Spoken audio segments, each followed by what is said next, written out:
ನಮಸ್ಕಾರ ಸ್ನೇಹಿತರೆ SSC CGL staff selection commission ಇಂದ ಕಂಬೈನ್ ಗ್ರಾಜುಯೇಟ್ ಲೆವೆಲ್ ಕೇಂದ್ರ ಸರ್ಕಾರದ ನೇಮಕಾತಿ, ಗ್ರೂಪ್ ಬಿ ಗ್ರೂಪ್ ಸಿ ನೇಮಕಾತಿ, ಗ್ರೂಪ್ ಬಿ ಗೆಜೆಟೆಡ್ ಕೂಡ ಇದೆ, ನಾನ್ ಗೆಜೆಟೆಡ್ ಕೂಡ ಇದೆ. ಓಕೆ, ಇದ್ರ ಬಗ್ಗೆ ಡೀಟೇಲ್ ತಿಳ್ಕೊಳ್ಳೋಣ. 12,256 ಜಾಬ್ ಗಳಿಗೆ ಕೊಡ್ತೀನಿ. ಎನಿ ಡಿಗ್ರಿ ಅವರು ಕೂಡ ಮ್ಯಾಕ್ಸಿಮಮ್ ಪೋಸ್ಟ್ ಗಳಿವೆ. ಪ್ರೀವಿಯಸ್ ಕಟ್ ಆಫ್ ಏನು ಡೀಟೇಲ್ ಆಗಿ ಡಿಸ್ಕಸ್ ಮಾಡ್ತೀನಿ. ಓಕೆ, 21ಕ್ಕೆ ಇದಾಗಿರ್ತಕ್ಕಂಥದ್ದು. ಈಗಿಂದ ಅಪ್ಲೈ ಮಾಡಬಹುದು ನೀವು 21/5 ಲಿಂಕ್ ಕೊಡ್ತೀನಿ ನಾನು. ಇನ್ನೊಂದಿಟ್ಟುವರಿ ಲಾಸ್ಟ್ ಡೇಟ್ ಮೊದಲೇ ಹೇಳ್ತಾ ಇದ್ದೀನಿ 22/6 ನೆಕ್ಸ್ಟ್ ಮಂತ್ 22. ಅಂಡ್ ಇಲ್ಲಿ ಸಬ್ ಇನ್ಸ್ಪೆಕ್ಟರ್ ಇಂದ ಹಿಡಿದು ನಿಮಗೆ CBI department, national investigation agency, ಮತ್ತೆ ನಿಮಗೆ ಎಕ್ಸೈಸ್ ಡಿಪಾರ್ಟ್ಮೆಂಟ್ ಎಲ್ಲ ತುಂಬಾ ಒಳ್ಳೆ ಒಳ್ಳೆ ಹುದ್ದೆಗಳಿವೆ. Accounts departments. ಓಕೆ, ಇವೆಲ್ಲ ಡೀಟೇಲ್ ಏನಿದೆ ಡೀಟೇಲ್ ತಿಳಿಸ್ತಾ ಹೋಗ್ತೀನಿ.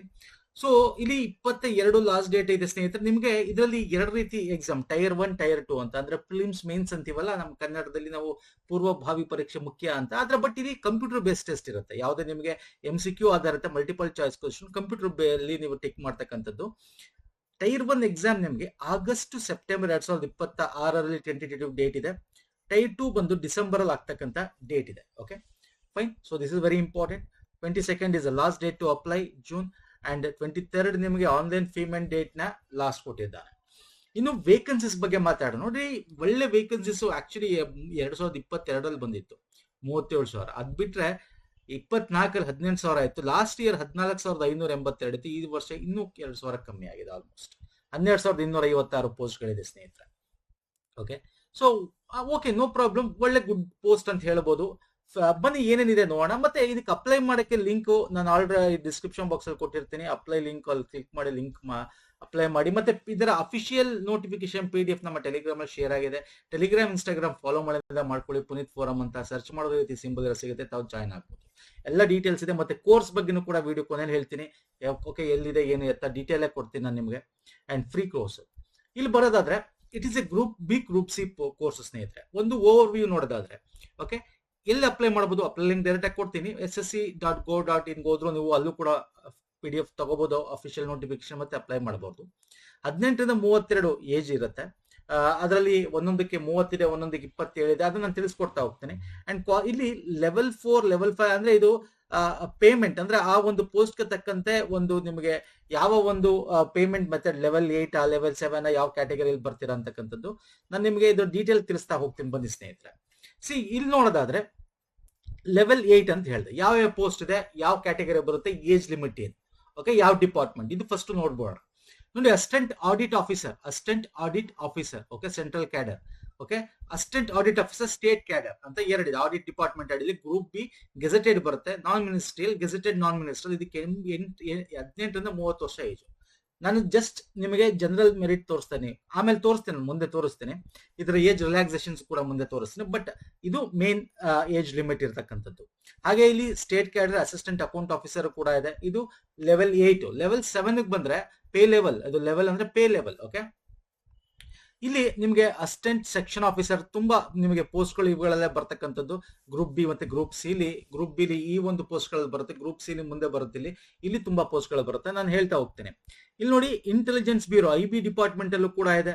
ಓಕೆ, ಸೆಂಟ್ರಲ್ ಸೆಕ್ರೆಟರಿ ಆಫೀಸ್ ಅಲ್ಲಿ ಇದೆ. ಮಿನಿಸ್ಟ್ರಿ ಆಫ್ ರೈಲ್ವೆ ಇದೆ, ಅಸಿಸ್ಟೆಂಟ್ ಸೆಕ್ಷನ್ ಆಫೀಸರ್.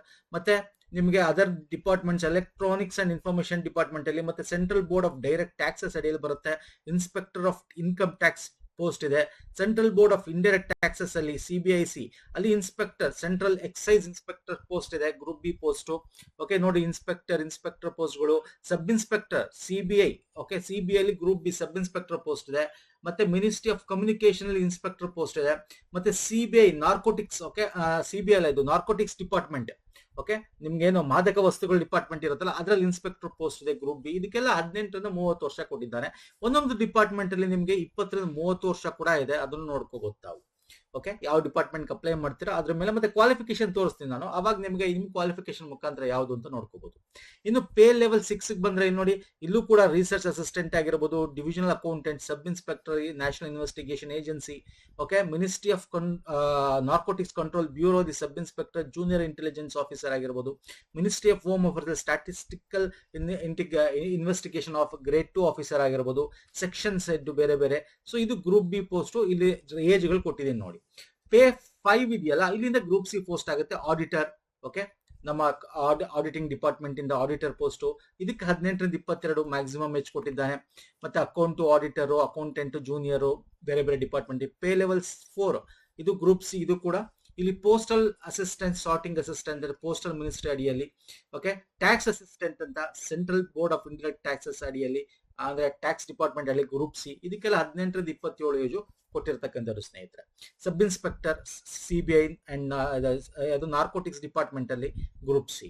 ಓಕೆ, ಇನ್ನು ಇದಕ್ಕೆಲ್ಲ ಏನಪ್ಪ ಏಜು, ನಾನು ಇಲ್ಲಿ ಒಂದೇ ಇದ್ರಲ್ಲಿ ಅದು ನಿಮ್ ನೋಟಿಫಿಕೇಶನ್ ಅಲ್ಲಿ ತುಂಬಾ ದೊಡ್ಡದಾಗಿ ಬೇರೆ ಬೇರೆ ಕೊಟ್ಟಿದ್ದಾನೆ. ಇಲ್ಲಿ ಒಂದೇ ಕಡೆ ನಿಮಗೆ ಕೊಟ್ಟಿರ್ತಕ್ಕಂಥದ್ದು 1/8/2026 ಒಂದು ಲೆಕ್ಕದಲ್ಲಿ ನೀವು ಏಜ್ ಲಿಮಿಟ್ ಇಟ್ಕೊಂಡ್ರೆ ನಿಮ್ಮ ಏಜು ಯಾವ ಡಿಪಾರ್ಟ್ಮೆಂಟ್ಗೆ, ಒಂದು ಯಾವ ಪೋಸ್ಟ್ಗೆ ಅಂತ ಕೊಟ್ಟಿದ್ದೀನಿ. Auditor account, junior account, postal, sorting assistant, ಇದಕ್ಕೆಲ್ಲ 18ರಿಂದ 27 ವರ್ಷ. ಸಬ್ ಇನ್ಸ್ಪೆಕ್ಟರ್ ನಾರ್ಕೋಟಿಕ್ ಬ್ಯೂರೋದಲ್ಲಿ. ಓಕೆ, 18ರಿಂದ 30 ವರ್ಷ ಯಾರಿಗೆ ಆಡಿಟರ್ ಆಫೀಸರ್ ಆಗಿರ್ಬೋದು, ಸೆಕ್ಷನ್ ಇನ್ಸ್ಪೆಕ್ಟರ್ ಆಗಿರ್ಬೋದು, ಟ್ಯಾಕ್ಸ್ ಇನ್ಸ್ಪೆಕ್ಟರ್ ಆಗಿರ್ಬೋದು. ಓಕೆ, ಮತ್ತೆ ಗ್ರೇಡ್ 2 ಆಗಿರ್ಬೋದು, investigation officer, sub inspector narcotic ಏನೋ ನ್ಯಾಷನಲ್ ಇನ್ವೆಸ್ಟಿಗೇಷನ್ ಏಜೆನ್ಸಿ ಆಗಿರ್ಬೋದು. ಸೊ ಇವಕ್ಕೆಲ್ಲ 18ರಿಂದ 30. ಈ ಪೋಸ್ಟ್ಗಳಿಗೆ ನಿಮಗೆ ರೈಲ್ವೇಸ್ ಇದರಲ್ಲಿ CBIಗೆ 20ರಿಂದ 30. ಜೂನಿಯರ್ ಸ್ಟ್ಯಾಟಿಸ್ಟಿಕಲ್ ಆಫೀಸ್ಗೆ ಇದಕ್ಕೆ 18ರಿಂದ 32 ವರ್ಷ ಸ್ನೇಹಿತರೆ. ಓಕೆ, ಇದು ನಿಮಗೆ ಆ ಪೋಸ್ಟ್ಗೆ ಏಜ್ ಲಿಮಿಟ್ ಇದೆ. ಅಂಡ್ ಏಜ್ ರಿಲ್ಯಾಕ್ಸೇಷನ್ ನಾನು ನಿಮ್ಗೆ ಆಲ್ರೆಡಿ ಹೇಳಿದೀನಿ. ಇದಕ್ಕೆ ಪ್ಲಸ್ ಸೇರಿಸ್ಕೋಬೇಕು. ಯಾವ್ದಕ್ಕೆ ಸರ್? ಇದಕ್ಕೆ ಏನಿದೆ 18 ಪ್ಲಸ್ 22 ಜನರಲ್ ಮೆರಿಟ್ ನಾನು ಏಜ್ ಲಿಮಿಟ್ ಕೊಡ್ತಾ ಇರೋದು. ಇದಕ್ಕೆ ಪ್ಲಸ್ ನೀವು SC/ST ಆದ್ರೆ ಅದಕ್ಕೆ ಪ್ಲಸ್ 5 ವರ್ಷ ಸೇರಿಸ್ಕೋಬೇಕು. ಪ್ಲಸ್ 3 ವರ್ಷ OBCಗೆ, ಫಿಸಿಕಲ್ ಹ್ಯಾಂಡಿ 3, ಅದರಲ್ಲಿ OBC ಇದ್ರೆ 13. ಆ ತರ ನೀವು ಪ್ಲಸ್ ಸೇರಿಸ್ತಾ ಹೋಗ್ಬೋದು. Okay fine sir, very important ಇದು. ನಿಮ್ಮ ಏಜ್ ಲಿಮಿಟ್ ನಾನು ಹೇಳಿದೆ. ಇನ್ನು ಕ್ವಾಲಿಫಿಕೇಶನ್ ಬರೋದಾದ್ರೆ ನೋಡಿ, ಇಲ್ಲಿ ಒಂದೇ ಕಡೆ ಕೊಟ್ಟಿದ್ದೀನಿ ಕ್ವಾಲಿಫಿಕೇಶನ್. ನಿಮಗೆ ಒಂದು 2-3ಕ್ಕೆ ನಿಮಗೆ ಸ್ವಲ್ಪ ಬೇರೆ ಕೇಳಿದ್ದಾನೆ. ಅಂದ್ರೆ ನೀವೇನು ಓದಿರ್ಬೇಕು ಅಂತ. ಆಲ್ ಅದರ್ ಪೋಸ್ಟ್ ನೋಡಿ, ಈಗ ಅಸಿಸ್ಟೆಂಟ್ ಆಡಿಟ್ ಆಫೀಸರ್, ಆಡಿಟ್ ಅಂದ ತಕ್ಷಣ ನಿಮಗೆ bachelor degree from recognised university ಇರಬೇಕು. ನೋಡಿ ಇಲ್ಲಿ ಕೊಟ್ಟಿರೋದು ಎಸೆನ್ಷಿಯಲ್ ಕ್ವಾಲಿಫಿಕೇಶನ್, ಈ ಒಂದು ಇದ್ರಲ್ಲಿ ಕೊಟ್ಟಿರೋದು. ಇದು ಡಿಸೇಬಲ್ ಅಂದ್ರೆ ಇದಿದ್ರೆ ಒಳ್ಳೇದು ಅಂತ, ಬೇಕೇ ಬೇಕಿಲ್ಲ, ಕಂಪಲ್ಸರಿ ಇಲ್ಲ. ಇದು ಕಂಪಲ್ಸರಿ. ಈ ಒಂದು ಟ್ಯಾಬ್ಯುಲರ್ ಕಾಲಮ್ ಇದೆಯಲ್ಲ, ಇದು ಕಂಪಲ್ಸರಿ ನಿಮ್ಗೆ ಕ್ವಾಲಿಫಿಕೇಶನ್. ಇದು ಇದ್ರೆ ಒಳ್ಳೇದು ಅಂತ ಕೊಟ್ಟಿದ್ದಾನೆ ಅಷ್ಟೇ. ನೋಡಿ, bachelor degree from recognised university ಅಥವಾ ಇನ್ಸ್ಟಿಟ್ಯೂಷನ್ ಅಸಿಸ್ಟೆಂಟ್ ಆಡಿಟ್ ಆಫೀಸರ್ಗೆ ಇದು ಇದ್ರೆ ಒಳ್ಳೇದು ಅಂತ ಕೊಟ್ಟಿದ್ದಾನೆ. ಯಾಕಂದ್ರೆ ಅಸಿಸ್ಟೆಂಟ್ ಆಡಿಟ್ ಆಫೀಸರ್ ಆಗಿರೋದ್ರಿಂದ ಫೈನಾನ್ಸು, ಅಕೌಂಟ್ಸು, ಈ ತರ CA ಈ ತರ ಎಕ್ಸ್ಟ್ರಾ ಇದ್ರೆ ನಿಮ್ಗೆ ಇನ್ನೂ ಒಳ್ಳೇದು. ಇನ್ನು ಅಸಿಸ್ಟೆಂಟ್ ಆಡಿಟ್ ಆಫೀಸರ್ ಸ್ಟೇಟ್ ಕ್ಯಾಡರ್ಗೆ bachelor degree plus regional officer language ಗೊತ್ತಿರಬೇಕು. ಅಂದ್ರೆ ಸ್ಟೇಟ್ ಅಲ್ಲಿ ಇರೋದ್ರಿಂದ ಆ ಯಾವ ಸ್ಟೇಟ್, ಇದು ಒಂದು ಝೋನ್ ಅಂತ ಬರುತ್ತೆ. ಈಗ ಕರ್ನಾಟಕ, ಕೇರಳ ಒಂದು ಝೋನ್ ಅಲ್ಲಿ ಇದೆ ಸ್ನೇಹಿತರೆ. ನೀವು ಅಲ್ಲಿ ಅಪ್ಲೈ ಮಾಡಿದ್ರೆ, ಈಗ ಕರ್ನಾಟಕ ಜಾಬ್ ಇದ್ರೆ ನಿಮ್ಗೆ ಕನ್ನಡ ಬರಬೇಕು. ಅಂದ್ರೆ ರೀಜನಲ್ ಅಫಿಷಿಯಲ್ ಲ್ಯಾಂಗ್ವೇಜ್ ಗೊತ್ತಿರಬೇಕು ಅಂತ. ಓಕೆ, ಅಷ್ಟೇ ಕೊಟ್ಟಿರೋದಿಲ್ಲ, ತಲೆ ಕೆಡಿಸ್ಕೋಬೇಡಿ. ಅಸಿಸ್ಟೆಂಟ್ ಅಕೌಂಟ್ ಆಫೀಸರ್ಗೆ state cadre again bachelor degree ಇರಬೇಕು. ರೀಜನಲ್ ಅಕೌಂಟ್ ರೀಜನಲ್ ಅಂದ್ರೆ ಆ ಒಂದು ರೀಜನ್ ನಿಮಗೆ ಏನು ಲ್ಯಾಂಗ್ವೇಜ್ ಗೊತ್ತಿರಬೇಕು. ಕರ್ನಾಟಕ ಅಂದ್ರೆ ಕನ್ನಡ ಗೊತ್ತಿರಬೇಕು. ಜೊತೆಗೆ ಇದಿದ್ರೆ ಒಳ್ಳೇದು. ಇದಿದ್ರೆ ನಿಮ್ಗೆ chances of getting job is more once ನೀವು ಕಟ್ ಆಫ್ ಕ್ಲಿಯರ್ ಮಾಡಿದ್ರೆ. ಓಕೆ, ಜೂನಿಯರ್ ಸ್ಟ್ಯಾಟಿಸ್ಟಿಕಲ್ ಆಫೀಸರ್ಗೆ ನೋಡಿ, ಇದು bachelors degree with 60% marks in mathematics in class 12.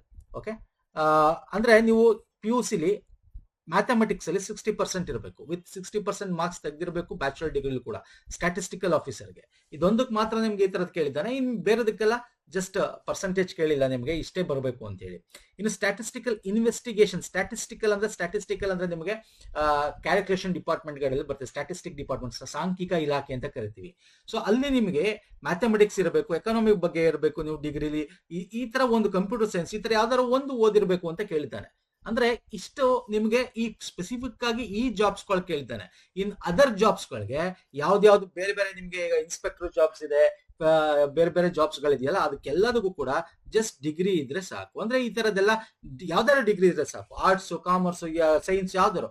ಅಂದ್ರೆ ಈ ಪೋಸ್ಟ್ಗೆ ಯಾಕೆ ಅಂದ್ರೆ ಇದು ಅಕೌಂಟ್ಸ್ ಇರೋದ್ರಿಂದ ನಿಮ್ಗೆ ಸ್ವಲ್ಪ ನಿಮ್ಮ ಡಿಗ್ರಿಲಿ ಮ್ಯಾಥಮೆಟಿಕ್ಸ್, ಎಕನಾಮಿಕ್ಸ್, ಡೆಮೋಗ್ರಫಿ, ಈ ತರದ್ದು CA, ಕಂಪ್ಯೂಟರ್, ಈ ತರ ಯಾವ್ದಾದ್ರು ಒಂದು ಸಬ್ಜೆಕ್ಟ್ಸ್ ಓದಿದ್ರೆ ಒಳ್ಳೇದು ಬೇಕು ಅಂತ ಕೇಳಿದ್ದಾನೆ ಅಷ್ಟೇ. ಇನ್ನು ಅದರ್ ಪೋಸ್ಟ್ಗೆ ಈ 4 ಪೋಸ್ಟ್ ಬಿಟ್ಟು 5 ಪೋಸ್ಟ್ ಬಿಟ್ಟು ಇನ್ನೆಲ್ಲಾ ಪೋಸ್ಟ್ ಗಳಿಗೆ ಜಸ್ಟ್ ಡಿಗ್ರಿ ಆಗಿದ್ರೆ ಸಾಕು. ತಲೆ ಕೆಡ್ಸ್ಕೊಬೇಡಿ, ಒಂದೇ ಲೈನ್ ಹೇಳ್ತೀನಿ ನೋಡಿ. ಈ 4 ಪೋಸ್ಟ್ ಏನಿದೆ, 1, 2, 3, 4 ಈ 5 ಪೋಸ್ಟ್ ಇದಕ್ಕೂ ಡಿಗ್ರಿನೇ ಕೇಳಿರೋದು. ಬಟ್ ಎಕ್ಸ್ಟ್ರಾ ಒಂದಷ್ಟು ಇನ್ಫಾರ್ಮೇಶನ್ ಇದೆ. ಆ ಒಂದು ಸಬ್ಜೆಕ್ಟ್ಸ್ ನೀವು ಡಿಗ್ರಿ ಓದಿರ್ಬೇಕು ಅಂತ ಅಷ್ಟೇ. ಬಿಟ್ರೆ ಇನ್ ಆಲ್ ಅದರ್ ಪೋಸ್ಟ್ ಈ 4-5 ಬಿಟ್ರೆ ನೀವು ಯಾವ್ದಾರು ಓದಿರ್ಕೊಳ್ಳಿ. ಆರ್ಟ್ಸ್ ಆಡೋ ಓದಿರಿ, ಕಾಮರ್ಸ್ ಆಡೋ ಮಾಡಿರಿ, ಅಥವಾ ಯಾವುದೇ ಕಾಂಬಿನೇಷನ್ ತಗೊಂಡಿರಿ. ಓಕೆ, ಸೊ ನೀವು ಯಾವ್ದಕ್ ಬೇಕಾರೋ ಅಪ್ಲೈ ಮಾಡ್ಬೋದು ಆಲ್ ಅದರ್ ಪೋಸ್ಟ್ಗೆ. ಫೈನ್ ಸರ್, ಅರ್ಥ ಆಗಿದೆ ಅನ್ಕೋತೀನಿ. ಅಪ್ಲಿಕೇಶನ್ ಫೀ ಜಸ್ಟ್ 100 ರೂಪೀಸ್ ಇರುತ್ತೆ. ಸೆಂಟ್ರಲ್ ಗೌರ್ಮೆಂಟ್ ಅಲ್ಲಿ ಫೀಸ್ ಕಮ್ಮಿ ಇರುತ್ತೆ. SC ST ವುಮೆನ್ ಆದ್ರೆ ಅದು ಕೊಡಂಗಿಲ್ಲ, ಅದು ಕೊಡಂಗಿಲ್ಲ, ಅಪ್ಲೈ ಮಾಡಬಹುದು SSC. Fine sir. ಇನ್ನು ಇದರಲ್ಲಿ 2 ಟೈಪ್ ಇರುತ್ತೆ. ಒಂದು ಒನ್ ಟೈಮ್ ರಿಜಿಸ್ಟ್ರೇಷನ್ಸ್ ಇರುತ್ತೆ, ಆಮೇಲೆ ಆನ್ಲೈನ್ ಫಿಲ್ ಮಾಡಬೇಕು. ಇಲ್ಲಿ ನಿಮ್ಮ ಡೈರೆಕ್ಟ್ ಫೋಟೋನು ಕೂಡ ಕ್ಯಾಪ್ಚರ್ ಮಾಡ್ಕೊಳುತ್ತೆ, ಮತ್ತೆ ಒಂದು ಇದರಲ್ಲಿ ನೀವು ಸೈನ್ ಮಾಡೋ ಕೂಡ ಇಟ್ಕೋಬೇಕು. ಅದೆಲ್ಲ ನಿಮ್ಗೆ ಗೊತ್ತಿರುತ್ತೆ, ಅಪ್ಲೈ ಮಾಡ್ತಿರ್ತೀರ. ಹೊಸಬ್ರಾದ್ರೆ ತಿಳ್ಕೊಳ್ಳಿ, ನೀವು ಅಪ್ಲೈ ಮಾಡ್ಬೇಕಾದ್ರೆ ನಿಮ್ಗೆ ಪ್ರೋಸೆಸ್ ಬಂದ ತಕ್ಷಣ ಅಲ್ಲಿ ಏನ್ ಕೇಳುತ್ತೆ ಅಂತ ನೋಡ್ಕೊಳ್ಳಿ, ಅದನ್ನ ಪ್ರಿಪೇರ್ ಮಾಡ್ಕೊಳ್ಳಿ, ಅಲ್ಲೇ ಅಪ್ಲೈ ಮಾಡಿ. ಓಕೆ, ಅಪ್ಲೈ ಮಾಡ್ಬೇಕಂದ್ರೆ ಅಪ್ಲೈ ಮಾಡಿದ ತಕ್ಷಣ ಎಲ್ಲ ಇರಬೇಕು. ಅಪ್ಲೈ ಮಾಡ್ಬೇಕಾದ್ರೆ ಅಲ್ಲಿ ಸ್ಟಾಪ್ ಮಾಡಿ, ಹಂಗೆ ಓಪನ್ ಮಾಡಿ ಇಟ್ಕೊಳ್ಳಿ. ಏನ್ ಬೇಕು ಡಾಕ್ಯುಮೆಂಟ್ ತಗೊಳ್ಳಿ ಮಾಡಿ. ನಿಮ್ಗೆ ನೋಟಿಫಿಕೇಶನ್ ಒಂದ್ಸಲ ಓದಿ ಡೀಟೇಲ್ ಆಗಿ ಅಲ್ಲೇ ಕೊಟ್ಟಿದ್ದಾನೆ ಏನೇನ್ ಬೇಕು ಅಂತ. ಇನ್ನು ಬಂದ್ರೆ ನಿಮ್ಗೆ ಎಕ್ಸಾಮ್ಸ್ ಸ್ನೇಹಿತರೆ. ಸೊ ಇಲ್ಲಿ ಏಜ್ ಆಯ್ತು, ಕ್ವಾಲಿಫಿಕೇಶನ್ ಆಯ್ತು, ಡೀಟೇಲ್ಸ್ ಎಲ್ಲ ಆಯ್ತು. ಎಕ್ಸಾಮ್ಸ್ 2 ಟೈರ್ ಅಂತ ಹೇಳಿದೆ ನಿಮ್ಗೆ ಸ್ಟಾರ್ಟಿಂಗ್. ಸ್ಟೇಜ್ 1, ಟೈರ್ 1 ಅಂದ್ರೆ ನಮ್ಮ ಪ್ರಿಲಿಮ್ಸ್ ಅಂತ ಹೆಂಗ್ ಹೇಳ್ತೀವಿ ಆತರ. ಇದನ್ನ ಪಾಸ್ ಆದ್ರೆ ಮೇನ್ ಎಕ್ಸಾಮ್ ಇರುತ್ತೆ, ಟೈರ್ 2 ಎಲ್ಲ MCQ multiple choice question tick ಮಾಡೋದು. ಓಕೆ, ಇಲ್ಲಿ ಅದಾದ್ಮೇಲೆ ಡಾಕ್ಯುಮೆಂಟ್ ವೆರಿಫಿಕೇಶನ್ ಇರುತ್ತೆ. ಅಂದ್ರೆ ಈಗ ಫಾರ್ ಎಕ್ಸಾಂಪಲ್ CBI ಇನ್ಸ್ಪೆಕ್ಟರ್ ಆ ತರದಕ್ಕಿಂತ ಸ್ವಲ್ಪ ಅದೇ ಡಿಪಾರ್ಟ್ಮೆಂಟಲ್ ಅಲ್ಲಿ ನಿಮಗೆ ಒಂದಷ್ಟು ಫಿಸಿಕಲ್ ಟೆಸ್ಟ್ ಗಳಿರುತ್ತೆ ಅಷ್ಟೇ. ಓಕೆ, ಡಿಪಾರ್ಟ್ಮೆಂಟ್ ಅಡಿಯಲ್ಲಿ.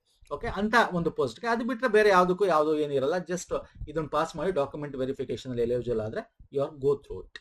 ಓಕೆ, ಸೊ ಇಲ್ಲಿ ನೋಡೋದಾದ್ರೆ ಈ ಟೈರ್ 1 ಅಲ್ಲಿ ಏನಿರುತ್ತೆ, ಟೈರ್ 1 ಅಲ್ಲಿ ನಿಮ್ಗೆ ಒಟ್ಟು 100 ಕ್ವಶನ್ಸ್ ಇರುತ್ತೆ, 200 ಮಾರ್ಕ್ಸ್ ಇರುತ್ತೆ ಸ್ನೇಹಿತರೆ. ಒಂದೊಂದು ಸೆಕ್ಷನ್ಸ್ ಕೂಡ ನೋಡಿ ಇಲ್ಲಿ ನೋಡ್ಕೊಂಡು ಹೋಗ್ಬೋದು. 15 ಮಿನಿಟ್ಸ್ ಈಚ್ ಸೆಕ್ಷನ್ಸ್ ಇರುತ್ತೆ ನಿಮ್ಗೆ. ಯಾಕಂದ್ರೆ 1 ಅವರ್ ನಿಮ್ಗೆ ಇರೋದು, 60 ಮಿನಿಟ್ಸ್ ಇರೋದು. ಅಂದ್ರೆ ಇದಕ್ಕೆ 15 ನಿಮಿಷ ಆದ್ಮೇಲೆ ಈ ಸೆಕ್ಷನ್ ಮುಗ್ದೋಗುತ್ತೆ, ನೆಕ್ಸ್ಟ್ ಸೆಕ್ಷನ್ ಬರುತ್ತೆ, ಈ ತರ. ಸೊ ಅಂದ್ರೆ 25 ಕ್ವಶನ್ಸ್ ನಿಮಗೆ 50 ಮಾರ್ಕ್ಸ್. ಇಲ್ಲಿ ಒಂದು ನಿಮ್ಗೆ ಗೊತ್ತಿದೆ, ಯೂಶಲಿ 1 ಮಾರ್ಕ್ಸ್ಗೆ ಒಂದು ನೆಗೆಟಿವ್ 0.25 ಮಾಡ್ತೀವಿ ಅಂತ. ಇಲ್ಲಿ ಡಬಲ್ ಇರೋದ್ರಿಂದ ನಿಮಗೆ ನೆಗೆಟಿವ್ ಮಾರ್ಕ್ಸ್ ಇದೆ 0.05, ಅಂದ್ರೆ ಅರ್ಧ ಮಾರ್ಕ್ಸ್ ನೆಗೆಟಿವ್ ಇದೆ ಇಲ್ಲಿ ಕೂಡ. 200 ಮಾರ್ಕ್ಸ್ ಕಟ್ ಆಫ್ ಇರುತ್ತೆ ಸ್ನೇಹಿತರೆ. ಅರ್ಧ ಮಾರ್ಕ್ಸ್ 0.5, ಹಾಫ್ ಮಾರ್ಕ್ಸ್ ಅಥವಾ 0.5 ಇದು ನೆಗೆಟಿವ್ ಇರುತ್ತೆ, ತಪ್ಪಾದ. ಇಲ್ಲಿ ಏನಿರುತ್ತೆ, ಜನರಲ್ ಇಂಟೆಲಿಜೆನ್ಸ್, ರೀಸನಿಂಗ್ ಇರುತ್ತೆ, ಮತ್ತೆ GK ಅಂತ ಏನ್ ಕರಿತೀವಿ ಅದಿರುತ್ತೆ. ಕ್ವಾಂಟಿಟಿವ್ ಆಪ್ಟಿಟ್ಯೂಡ್ ಇರುತ್ತೆ, ಅಂದ್ರೆ ಮ್ಯಾಥಮೆಟಿಕ್ಸ್ ಅಂತ ಏನ್ ಕರಿತೀವಿ ನಾವು. ಓಕೆ, ಮೆಂಟಲ್ ಎಬಿಲಿಟಿ ಅಂತ ಏನ್ ಕರಿತೀವಿ. ಇಂಗ್ಲಿಷ್ ಕಂಪ್ರೆಷನ್, ಇಂಗ್ಲಿಷ್ ಸಬ್ಜೆಕ್ಟ್ ಇರುತ್ತೆ. ಇಲ್ಲಿ ಕ್ವಶನ್ ಪೇಪರ್ ಕನ್ನಡದಲ್ಲಿ ಇರಲ್ವಾ ಅಂತ ಕೇಳ್ತಾರೆ ತುಂಬಾ ಜನ. ಸರ್, ಈ ಕ್ವಶನ್ ಪೇಪರ್ ಬಂದು ನಿಮ್ಗೆ ಇಂಗ್ಲಿಷ್, ಯಾಕಂದ್ರೆ ಇದು ಗ್ರಾಜುಯೇಟ್ ಲೆವೆಲ್ ಆಗಿರೋದ್ರಿಂದ ಇಂಗ್ಲಿಷ್ ಮತ್ತೆ ಹಿಂದಿಲಿ ಇರುತ್ತೆ. ನೀವು ಇಂಗ್ಲಿಷ್ ಅಲ್ಲಿ ಚೂಸ್ ಮಾಡ್ಕೋಬಹುದು, ಬಟ್ ಇಂಗ್ಲಿಷ್ ಕಂಪ್ರೆಷನ್ ಇಂಗ್ಲಿಷ್ ಇರುತ್ತೆ, ಇದು ಹಿಂದಿಲಿ ಇರಲ್ಲ. ಓಕೆ, ಇದನ್ನ ಮಾತ್ರ ನೋಟ್ ಮಾಡ್ಕೊಳ್ಳಿ. ಇನ್ನು ಟೈರ್ 2 ಬಂದ್ರೆ ಅದರಲ್ಲಿ ಒಂದಷ್ಟು ಕಟ್ ಆಫ್ ಆಗುತ್ತೆ.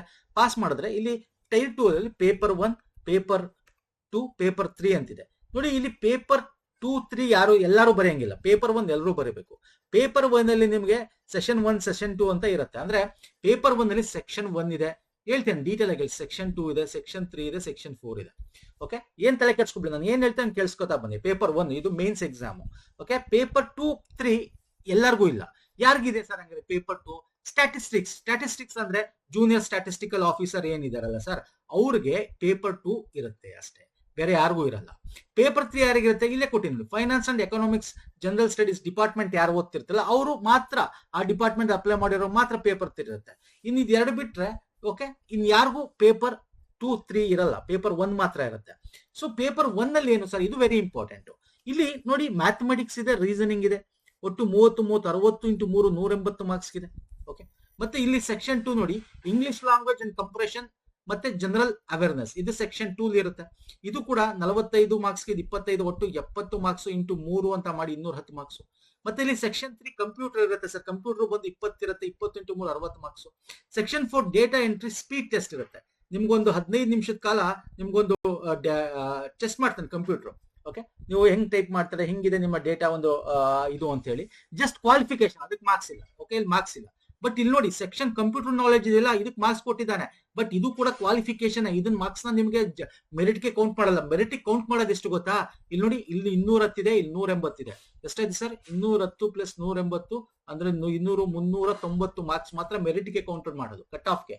ಇಲ್ಲಿ 60 ಮಾರ್ಕ್ಸ್ ಇದೆ, ಬಟ್ ಇದು ಕ್ವಾಲಿಫಿಕೇಶನ್. ಜಸ್ಟ್ ಮಿನಿಮಲ್ ಮಾರ್ಕ್ಸ್ ಏನ್ ಕೊಟ್ಟಿರ್ತಾನೆ ಅವನು, ಅದನ್ನ ಕಟ್ ಆಫ್ ಕ್ಲಿಯರ್ ಮಾಡಿದ್ರೆ ಸಾಕು. ಆದ್ರೆ ಇದನ್ನ ಅವರು ಮೆರಿಟ್ಗೆ ತಗೊಳ್ಳಲ್ಲ. ಓಕೆ, 60 ಮಾರ್ಕ್ಸ್ ಇದೆ. ಇದೆರಡು ನಿಮ್ಗೆ ಒಂದ್ ರೀತಿ ಏನೋ ಕ್ವಾಲಿಫಿಕೇಶನ್ ಇನ್ ನೇಚರ್ ಅಂತ ಹೇಳ್ಬೋದು.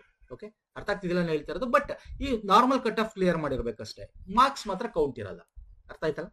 ಇದು ಪೇಪರ್ 1. ಪೇಪರ್ 2 ನ ಆಲ್ರೆಡಿ ಹೇಳಿದೆ, ಈ ಒಂದು ಜೂನಿಯರ್ ಸ್ಟ್ಯಾಟಿಸ್ಟಿಕಲ್ ಆಫೀಸರ್ ಅಪ್ಲೈ ಯಾರು ಮಾಡಿರ್ತಾರೆ ಅವ್ರು ಬರೀಬೇಕಾಗುತ್ತೆ. Paper 3 finance and economics department ಯಾರು ಅಪ್ಲೈ ಮಾಡಿರ್ತಾರೆ ಅವ್ರು ಬರೀಬೇಕಾಗುತ್ತೆ ಅಷ್ಟೇ.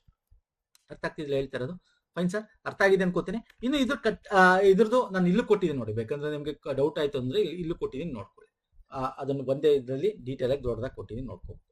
ಇನ್ನು ಇದು ಬಿಟ್ಟರೆ ಸ್ನೇಹಿತರೆ ಎಕ್ಸಾಮಿನೇಷನ್ ಸೆಂಟರ್ ನಾನು ಹೇಳಿದೆ, ನೀವು ಕರ್ನಾಟಕ ರೀಜನ್ ಝೋನಲ್ ವೈಸ್ ಅಲ್ಲಿ ಕೊಟ್ಟಿರ್ತಕ್ಕಂಥದ್ದು. ಇಲ್ಲಿ ಕರ್ನಾಟಕ ಕೇರಳನ ಮಿಕ್ಸ್ ಮಾಡಿ ಒಂದು ಝೋನ್ ಅಂತ ಮಾಡಿದ್ದಾರೆ. ಹಾಗಾಗಿ ಅದು ಬೇರೆ ಎಲ್ಲಾದ್ರು ಝೋನ್ಗಳದ್ದು ಇದೆ ಅಲ್ಲಿ. ನಾನು ಬರೀ ಇದು ಮಾತ್ರ ತಗೊಂಡು, ಯಾಕಂದ್ರೆ ಕರ್ನಾಟಕದಲ್ಲಿ ಅಪ್ಲೈ ಮಾಡೋದು ಜಾಸ್ತಿ ಅಲ್ವಾ. ಕರ್ನಾಟಕದಲ್ಲಿ ನೀವು ಬೆಳಗಾವಿ, ಬೆಂಗಳೂರು, ಹುಬ್ಬಳ್ಳಿ, ಕಲಬುರಗಿ, ಮಂಗಳೂರು, ಮೈಸೂರು, ಶಿವಮೊಗ್ಗ, ಉಡುಪಿ ಇದಿಷ್ಟು ಸೆಂಟರ್ಸ್ಗಳಿದೆ ಸ್ನೇಹಿತರೆ ಕರ್ನಾಟಕ. ಇನ್ನು ಬೇರೆ ಸೆಂಟರ್ಸ್ ಇಲ್ಲಿರೋದು ಕೇರಳದು. ಈ ಝೋನ್ ಅಲ್ಲಿ ನೀವು ಅಪ್ಲೈ ಮಾಡಬೇಕಾಗುತ್ತೆ. ಈ ಝೋನ್ ಅಲ್ಲಿ ಅಪ್ಲೈ ಮಾಡಿ, ಮೂರನೇದು ಇದು ಝೋನ್ ನಂಬರ್. ಓಕೆ, ಈ ಝೋನ್ ಅಲ್ಲಿ ಅಪ್ಲೈ ಮಾಡಿ ನೀವು ಯಾವ ಸೆಂಟರ್ ಮಾಡ್ಕೋಬಹುದು. ನಿಮಗೆ ಪ್ರಿಲಿಮ್ಸ್ ಅಂದ್ರೆ ಟೈರ್ 1 ಟೈರ್ 2 ಎಕ್ಸಾಮ್ಸ್ ಇಲ್ಲೇ ಇರ್ತವೆ. ಓಕೆ ಫೈನ್ ಸರ್, ಅರ್ಥ ಆಯ್ತಲ್ವಾ. ಇನ್ನು ಸಿಲೆಬಸ್ ಏನು ಸರ್, ಮೇನ್ ಸಿಲೆಬಸ್ ನೋಡಿ, ಪೇಪರ್ 1 ಪೇಪರ್ 2 ಲಿ ನಿಮಗೆ ಟೈರ್ 1 ತಗೊಳ್ಳಿ, ಟೈರ್ 2 ಲಿ ಪೇಪರ್ 1 ನಲ್ಲಿ ಏನಿರುತ್ತೆ same English, general awareness, intelligence, aptitude ಇಲ್ಲಿ ಸೇಮ್ ಸರ್. ನೀವು ಬ್ಯಾಂಕಿಂಗ್ ಎಕ್ಸಾಮ್ ಪ್ರಿಪೇರ್ ಆಗ್ತಿರಲ್ಲ, ಸೇಮ್ ಸಿಲೆಬಸ್ ಸರ್. ಓಕೆ, ಏನಿರುತ್ತೆ ಸರ್ ಇಂಗ್ಲಿಷ್ ಅಲ್ಲಿ, ನೀವು ಗ್ರೂಪ್ ಸಿ ನಮ್ದೆಲ್ಲ ವಿಡಿಯೋಸ್ ನೋಡ್ತಾ ಇದ್ರೆ ಗ್ರೂಪ್ ಸಿಗೆ ಇಂಗ್ಲಿಷ್ ಮಾಡ್ತೀವಲ್ಲ, ಸೇಮ್ ಅದೇ ಇದೆ ಇಲ್ಲೂ ಕೂಡ. ಓಕೆ, ಸ್ವಲ್ಪ ಕೇಳೋ ರೀತಿ ಚೇಂಜ್ ಅಷ್ಟೇ. ಓಕೆ ಸರ್, ಜನರಲ್ ಅವೇರ್ನೆಸ್, ಹಾಗಾಗಿ ಪ್ರೀವಿಯಸ್ ಇಯರ್ ಕ್ವಶನ್ಸ್ ಸಾಲ್ವ್ ಮಾಡ್ಬೇಕಿದ್ರಲ್ಲಿ, ಅವಾಗಲೇ ನಿಮ್ಗೊಂದು ಐಡಿಯಾ ಸಿಗೋದು ಹೆಂಗಿದೆ ಅಂತ. Okay, general intelligence, coding, decoding ಅದು ಬರ್ತದೆ. ಜನರಲ್ ಅವೇರ್ನೆಸ್ ಅಂತಂದ್ರೆ ಸೈನ್ಸ್, ಕರೆಂಟ್ ಅಫೇರ್, ಈ ತರದ್ದು ಸ್ಮಾಲ್ ಸ್ಪೋರ್ಟ್ಸ್ ಬಗ್ಗೆ, GK ಬಗ್ಗೆ, ಈ ತರದ್ದು ಒಂದಷ್ಟು ಇಂಪಾರ್ಟೆಂಟ್ ಕೇಳ್ತಾನೆ ಅಷ್ಟೇ. ಕ್ವಾಂಟಿಟಿ ಆಪ್ಟಿಟ್ಯೂಡ್ ಬಂದು ಒಂದಷ್ಟು ಇಂಪಾರ್ಟೆಂಟ್ ಆಗಿರ್ತಕ್ಕಂಥ, ಇದನ್ನ ನೀವು ಸಾಲ್ವ್ ಮಾಡಿದ್ರೆ ಗೊತ್ತಾಗುತ್ತೆ ಸರ್. ಇನ್ನು ಕಟ್ ಆಫ್ ಬನ್ನಿ, ಈಗ last year previous 2025 cut off ನೋಡಿದ್ರೆ 200 ಮಾರ್ಕ್ಸ್ಗೆ ನೋಡಿ, ಇಲ್ಲಿ ಈ ಮೂರು ಫೈನಾನ್ಸ್, JS1 ನಾನು ನಿಮ್ಗೆ ಹೇಳಿದೀನಲ್ಲ, ಸ್ಟ್ಯಾಟಿಸ್ಟಿಕಲ್, ಇದಕ್ಕೆ ಯಾಕಂದ್ರೆ ಬೇರೆ ಬೇರೆ ಇದು ಡಿಪಾರ್ಟ್ಮೆಂಟ್, ಇದು ಬೇರೆ ಕ್ವಾಲಿಫಿಕೇಶನ್ ಇದೆ ಅಂದ್ರೆ ಇದಕ್ಕೆ ಸಪರೇಟ್ ಕೊಟ್ಟಿದ್ದಾನೆ ಕಟ್ ಆಫ್. ಇನ್ ಅದರ್ ಪೋಸ್ಟ್ಗೆ ನೋಡಿ, ಔಟ್ ಆಫ್ 200 150, 140, 145, 126. ಓಕೆ, ಜನರಲ್ ಮೆರಿಟ್ಗೆ, EWS ಇಲ್ಲಿ ನೋಡಿ, OBCಗೆ 145, SCಗೆ 126. ಅಂದ್ರೆ ಇಲ್ಲಿ ನೋಡ್ತಾ ಇದ್ರೆ ನಿಮ್ಗೆ ಅರ್ಥ ಆಗುತ್ತೆ, ಈ ಮೂರು ಪೋಸ್ಟ್ ಬಿಟ್ಬಿಡಿ, ಅದರ್ ಪೋಸ್ಟ್ಗೆ ಇನ್ ಮಿಕ್ಕಿದ್ದ ಎಲ್ಲಾ ಪೋಸ್ಟ್ಗಳಿಗೆ ಏನ್ ಕಟ್ ಆಫ್ ಇದೆ ಅಂದ್ರೆ 200 ಮಾರ್ಕ್ಸ್ಗೆ ಅರೌಂಡ್, ನೀವು ಇಲ್ಲಿ ನೋಡ್ತಾ ಇದ್ರೆ ಸ್ನೇಹಿತರೆ, ಫಿಸಿಕಲ್ ಹ್ಯಾಂಡಿಕ್ಯಾಪ್ ಬಿಡಿ, SC ST OBC ಜನರಲ್ ಈ ತರ ನೋಡ್ತಾ ಇದ್ರೆ ಅರೌಂಡ್ 140 to 150, 155 ತೆಗೆದ್ರೆ ನಿಮಗೆ ಒಳ್ಳೆ ಮಾರ್ಕ್ಸ್ ಕಟ್ ಆಫ್ ಕ್ಲಿಯರ್ ಆಗುತ್ತೆ. 135 ತೆಗೆದ್ರು ಕೂಡ SC ST ಅದರ್ಸ್ ಅಲ್ಲಿ ನಿಮಗೆ ಆರಾಮಾಗಿ ಇದು ಕ್ಲಿಯರ್ ಆಗುತ್ತೆ. ಓಕೆ, ಸೊ ಇದು ಕಟ್ ಆಫ್. ಇನ್ನು ಅದ್ರ ಹೋದ ವರ್ಷದ ನೋಡ್ಬೇಕಾ 2026 ಅದು ಕೊಟ್ಟಿದ್ದೀನಿ ನೋಡಿ ಇಲ್ಲಿ ಕ್ಯಾಂಡಿಡೇಟ್ಸ್. ಓಕೆ, ಟೈರ್ 1 2020 ಅದ್ರ ಹೋದ ವರ್ಷದ್ದು ಆಲ್ಮೋಸ್ಟ್ ಅಷ್ಟೇ ಇದೆ ನೋಡಿ. SC STಗೆ ಇಲ್ಲಿ ನೋಡಿ ಎಷ್ಟಿದೆ, ಜನರಲ್ ಮೆರಿಟ್ 156, ಆಲ್ಮೋಸ್ಟ್ ಸೇಮ್ ಇದೆ. ಓಕೆ, ಸೊ ಇಲ್ಲೂ ಸ್ಟ್ಯಾಟಿಸ್ಟಿಕಲ್ ಆಫೀಸರ್ದು, ಇನ್ವೆಸ್ಟಿಗೇಟರ್ದು ಕೊಟ್ಟಿದ್ದೀನಿ. ಇನ್ನು ಪ್ರಮುಖವಾಗಿ ನಾವು ಮೇನ್ಸ್ ಬಂದ್ರೆ, ಮೇನ್ಸ್ ನಾ ಹೇಳಿದ್ರೆ 390 ಇರೋದು, ಮತ್ತೆ ಇಲ್ಲಿ ಬೇರೆ ಬೇರೆ ಡಿಪಾರ್ಟ್ಮೆಂಟ್ ಇಲ್ಲಿ 500 ಚಿಲ್ಲರೆ ಇದೆಯಲ್ಲ ಸರ್, ಯಾಕಂದ್ರೆ ಅವ್ರು ಟೈರ್ 2 ಬರ್ದಿರ್ತಾರೆ, ಪೇಪರ್ 3 ಬರ್ದಿರ್ತಾರೆ, ಪೇಪರ್ 2 ಬರ್ದಿರ್ತಾರೆ, ಹಂಗಾಗಿ ಬೇರೆ. ಅರ್ಥ ಆಗ್ತಿದೆ ನಾನು ಹೇಳ್ತಿರೋದು. ಸೊ ಈ ಒಂದಷ್ಟು ಜಾಬ್ ಬಿಟ್ಟು ಬೇರೆ ಬೇರೆ ಎಕ್ಸಾಮ್ಸ್ಗೆ ಬರ್ದಿರೋರಿಗೆ ಕಟ್ ಆಫ್ ಗಳನ್ನು ನೋಡ್ಬೋದು. ಇವೆಲ್ಲ ಬೇಕಾಗಿಲ್ಲ ಸ್ನೇಹಿತರೆ, ಜಸ್ಟ್ ಫಾರ್ ರೆಫರೆನ್ಸ್. ನಿಮ್ಗೇನು ಟೈರ್ 2 ಪಾಸ್ ಆಗ್ಬೇಕು ಫಸ್ಟ್, ಆಮೇಲೆ ತಾನೇ ಅದನ್ನ ಥಿಂಕ್ ಮಾಡೋದು, ಅದ್ರ ಬಗ್ಗೆ ಇದು ಮಾಡ್ಕೋಬೇಡಿ ಸರ್. ಇಲ್ಲಿ ಹೆಂಗಾಗುತ್ತೆ ಅಂದ್ರೆ, ನೀವು ಇಲ್ಲಿ ಪ್ರಿಫರೆನ್ಸ್ ನ ಮಾಡ್ಕೋಬೇಕು ಸ್ನೇಹಿತರೆ. ಪ್ರಿಫರೆನ್ಸ್ ಅಂದ್ರೆ ಯಾವ ಜಾಬ್ ಯಾವ್ದು ನಿಮ್ಗೆ first preference, second preference, third preference, ಅದನ್ನ ಪ್ರಿಫರೆನ್ಸ್ ಮಾಡಿದಾಗ ನಿಮ್ಮ ಕಟ್ ಆಫ್ ನ ಒಂದು ಇದ್ರ ಮೇಲೆ ನೀವು ಯಾವ ಡಿಪಾರ್ಟ್ಮೆಂಟ್ಗೆ ಯಾವ ಜಾಬ್ ಫಸ್ಟ್ ಅಂತ ಆ ತರ ಕೊಡ್ಕೊಂಡು ಹೋಗೋದು ನಿಮಗೆ ಅವಾಗ ಜಾಬ್ ಅಲೋಕೇಶನ್ ಮಾಡ್ತಕ್ಕಂಥ. ಅಂಡ್ ಇದಕ್ಕೆ ಓದ್ಬೇಕೇನೋ ನಾವು ಲಾಸ್ಟ್ ಇಯರ್ ಆದಾಗ್ಲೂ ಕೂಡ ನಾವು ಒಂದು ವಿಡಿಯೋ ಸರಣಿಗಳನ್ನ ಮಾಡ್ತಾ ಇದ್ವಿ. SSC CGL video play list ಇದೆ ನೋಡಿ, 13 ವಿಡಿಯೋಸ್ಗಳಿದೆ. ಇದು ಯೂಶಲಿ ನೀವು ಏನ್ ಮಾಡ್ಬೇಕು ಗೊತ್ತಾ, ಯಾರು ಗೊತ್ತಿಲ್ಲ ಅನ್ನೋರು, ಗೊತ್ತಿದ್ರೆ ಫೈನ್. ಇದರಲ್ಲಿ ಪ್ರಮುಖವಾಗಿ ಏನ್ ಗೊತ್ತಾ, ಬುಕ್ಗಳು ಸಿಗುತ್ತೆ, ಬುಕ್ಗಳು ಓದ್ಕೊಂಡಲ್ಲ ಸಾಲ್ವ್ ಹೆಂಗ್ ಮಾಡ್ಬೇಕು ಅಂತ. ಯಾಕಂದ್ರೆ ನಿಮ್ಗೆ 15 ನಿಮಿಷ ಟೈಮ್ ಇರೋದು ಒಂದೊಂದು ಸೆಕ್ಷನ್ಗೆ, ಅಷ್ಟರಲ್ಲಿ ಫಾಸ್ಟ್ ಆಗಿ ಹೆಂಗ್ ಮಾಡ್ಬೇಕು ಅಂತ. ಮ್ಯಾಥಮೆಟಿಕ್ಸ್ ಆಗಿರ್ಬೋದು, ರೀಸನಿಂಗ್ ಆಗಿರ್ಬೋದು, ಇಂಗ್ಲಿಷ್ ಆಗಿರ್ಬೋದು, ಸೊ ಇದನ್ನ ನೀವು ಕಲಿಬೇಕು. ಸೊ ಇವೆಲ್ಲ ನಾವು ವಿಡಿಯೋ ಸರಣಿಯಲ್ಲಿ ಮಾಡಿದೀವಿ. Okay, SSC CGL playlist ಇದೆ, SSC CHSL ಪ್ಲೇ ಲಿಸ್ಟ್ ಇದೆ, IB ಸೆಕ್ಯೂರಿಟಿ ಅಸಿಸ್ಟೆಂಟ್ IBದು ಪ್ಲೇ ಲಿಸ್ಟ್ ಇದೆ, ಬ್ಯಾಂಕಿಂಗ್ ಸಪರೇಟ್ ಪ್ಲೇ ಲಿಸ್ಟ್ ಇದೆ. ಸೊ ಇವೆಲ್ಲ ಬೇಕಾದ್ರೆ ನೋಡ್ಬೋದು, ಅಥವಾ ಬೇಡ ಅಂದ್ರೆ SSC CGL ನೋಡ್ಕೊಳ್ಳಿ ಸಾಕು. 2024 25 ಲಾಸ್ಟ್ ಇಯರ್ ಮಾಡ್ಬೇಕಾದ್ರೆ ನಾವು 24ರಲ್ಲಿ ಕ್ವಶನ್ಸ್ ಹೆಂಗ್ ಬರುತ್ತೆ, ಹೆಂಗಿದೆ, ಹೆಂಗ್ ಸಾಲ್ವ್ ಮಾಡಬೇಕು ಅಂತ, ಟೆಕ್ನಿಕ್ ಏನೇನ್ ಮಾಡಬೇಕು ಅಂತೆಲ್ಲ ಮಾಡಿದೀವಿ ಇದ್ರಲ್ಲಿ. ಓಕೆ, ಎಲ್ಲಾ ಸೆಕ್ಷನ್ಸ್ ವಿಡಿಯೋಸ್ ಇದ್ರಲ್ಲಿ ಇದೆ. ಓಕೆ, ಇದನ್ನ ನೋಡ್ಕೊಳ್ಳಿ. ಮತ್ತೆ ಕರೆಂಟ್ ಅಫೇರ್, GK ಏನಿಲ್ಲ, ಕರೆಂಟ್ ಅಫೇರ್ ನಮ್ದು ಕರೆಂಟ್ ಅಫೇರ್ದು ಮಂತ್ಲಿ ಕರೆಂಟ್ ಅಫೇರ್ ಇದೆ ಪ್ಲೇ ಲಿಸ್ಟ್, ಅದನ್ನು ರೆಫರ್ ಮಾಡ್ತಾ ಬನ್ನಿ. ಬೇಕು ಅಂದ್ರೆ ಬೇಕಾದ್ರೆ ಲಾಸ್ಟ್ ಇಯರ್ ಕ್ವಶನ್ ಪೇಪರ್ 2025 ತಗೊಂಡು ಕ್ವಶನ್ ಪೇಪರ್ನ ಸಾಲ್ವ್ ಮಾಡ್ಬೇಕು ಸ್ನೇಹಿತರೆ. ಅಷ್ಟೊಂದು ಕ್ವಶನ್ಸ್ ಅದೇ ಪ್ಯಾಟರ್ನ್ ರಿಪೀಟ್ ಆಗ್ತವೆ. ಡೇಟಾ ಚೇಂಜ್ ಇರುತ್ತೆ ಅಷ್ಟೇ, ಡೇಟಾ ಅಂದ್ರೆ ಅದ್ರಲ್ಲಿ ಕೊಡ್ತಕ್ಕ ನಂಬರ್ಸ್ಗಳು ಚೇಂಜ್ ಇರುತ್ತೆ ಅಷ್ಟೇ. ಸೊ ಮಾಡಬೇಕು ಅಂತಂದ್ರೆ ಹೇಳಿ, ಹೆಚ್ಚು ಕಮೆಂಟ್ ಬಂದಷ್ಟು ನಾವು ಮಾಡ್ತೀವಿ ಸ್ನೇಹಿತರೆ. 2020 ಅದೇ ಪ್ಲೇ ಲಿಸ್ಟ್ಗೆ ಬೇಕಾದ್ರೆ ಅಪ್ಲೋಡ್ ಮಾಡೋಣ. 2025 ಕ್ವಶನ್ಸ್ ಪೇಪರ್ ತಗೊಂಡು ಹೆಂಗಿದೆ ಕ್ವಶನ್ಸ್ಗಳು, ಹೆಂಗ್ ಸಾಲ್ವ್ ಮಾಡಬೇಕು ಅಂತ ಬೇಕಾದ್ರೆ ವಿಡಿಯೋಸ್ ಸರಣಿ ಮಾಡೋಣ. ಓಕೆ, ಇದಿಷ್ಟು ಪ್ರಮುಖವಾಗಿ ಇಷ್ಟ ಆಗಿದೆ ಅನ್ಕೋತೀನಿ, ಡೀಟೇಲ್ ಆಗಿ ಹೇಳಿದೀನಿ. ಇಷ್ಟ ಆಗಿರೋ ಲೈಕ್ ಮಾಡಿ, ಶೇರ್ ಮಾಡಿ, ನಮ್ಮ ಟೆಲಿಗ್ರಾಮ್ ಫಾಲೋ ಮಾಡ್ಕೊಳ್ಳಿ, ಇನ್ಸ್ಟಾಗ್ರಾಮ್ ಫಾಲೋ ಮಾಡ್ಕೊಳ್ಳಿ. Okay, apply link description box ಇರುತ್ತೆ, ಎಲ್ಲ ಲಿಂಕ್ಗಳು ಕೂಡ ಡಿಸ್ಕ್ರಿಪ್ಷನ್ ಬಾಕ್ಸ್ ಕೊಟ್ಟಿರ್ತೀನಿ. ನೆಕ್ಸ್ಟ್ ವಿಡಿಯೋ ಪುನಃ ಸಿಗ್ತೀನಿ. ನಮಸ್ಕಾರ, ಧನ್ಯವಾದಗಳು ಸ್ನೇಹಿತರೆ.